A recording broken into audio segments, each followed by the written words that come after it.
polyhedron, prism, pyramid are some of the examples of polyhedron.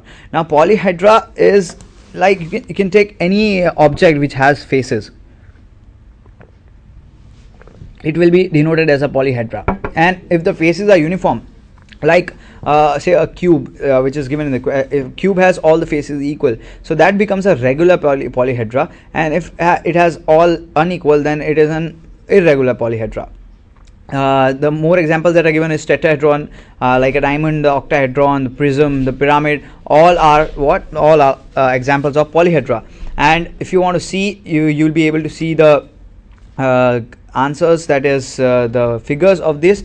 You can see cube is there, cuboid is there, triangular prism, hexagonal prism, triangular based prism, and square based prism. So all these are examples of polyhedra, and regular polyhedra to be more specific. And irregular polyhedra has say all the sides are not equal, they are irregular, some of them, but each will have a face and it will have all the edges that are there. Okay, and so this was 4a. First part is this, that we are talking about polyhedra. The next that we have is solid of revolution.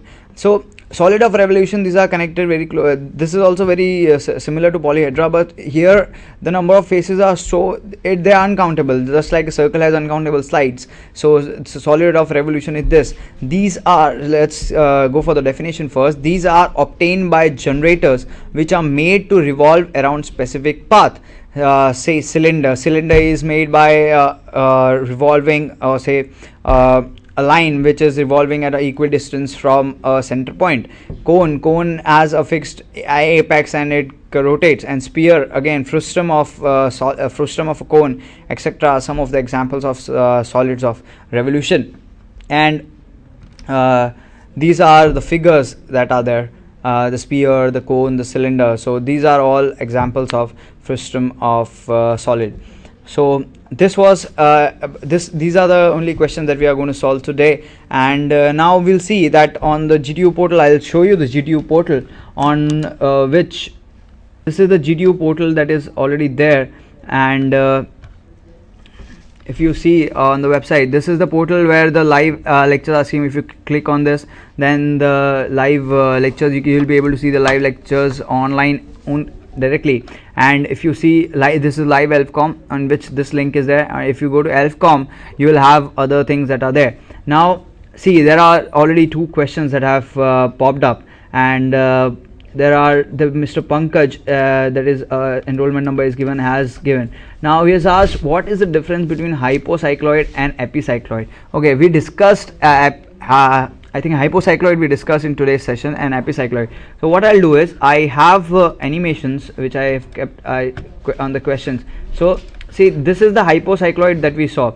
Now here what is the thing is that the bigger circle is outside, and the smaller circle is rotating inside the bigger circle, and the point on the inner circle plots this graph which is in the red, which is shown in the figure, which it is rotating.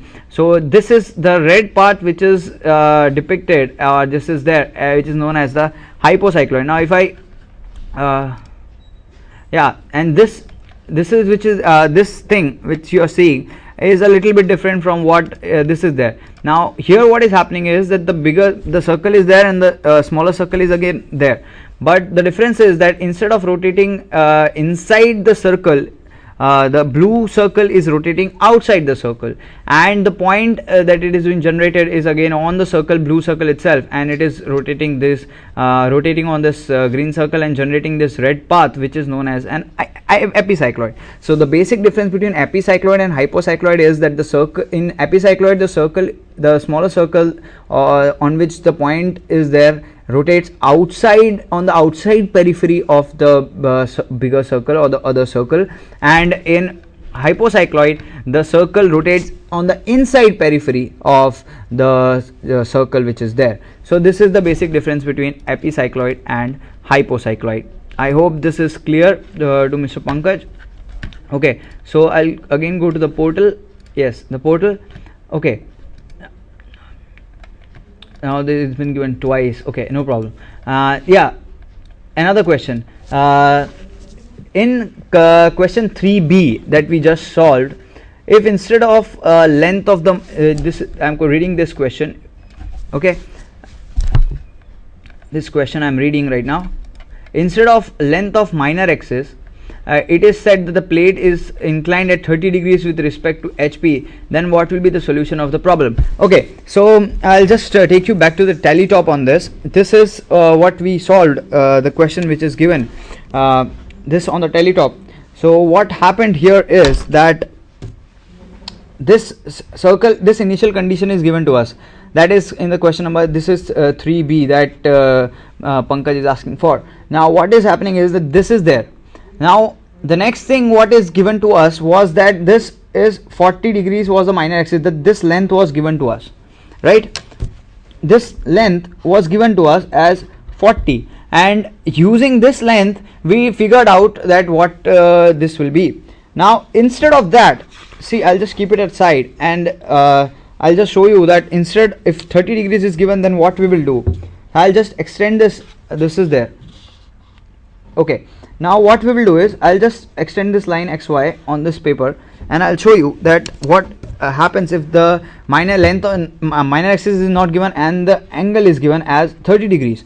Then what will happen is that, okay, I'll take the red pen, yeah. So what will happen is that I will have this line, and I will keep point here, and I will measure 30 degrees first, and then at 30 degrees I will draw this line of 70 mm.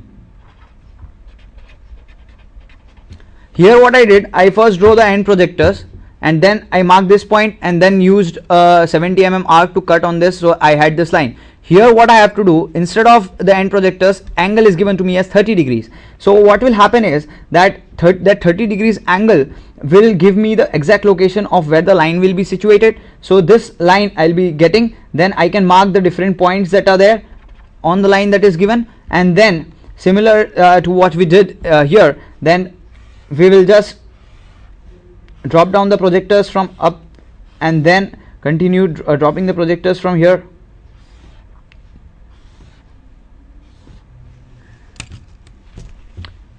Is it visible? Yeah, like this the projectors will be dropped downwards from these points, and the projectors will be cut in this way from here.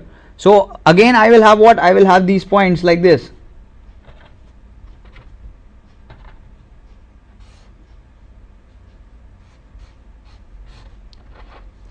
right? So again I'll have these points, and then finally I'll connect them the same way as I did here to have the solution of the problem. The only difference that will be there is that I don't know what the angle is. Say this angle might be 35 degrees or 40 degrees. So instead of that, the length of the major axis will change. So this will be the solution of the problem. The rest of the things will remain same.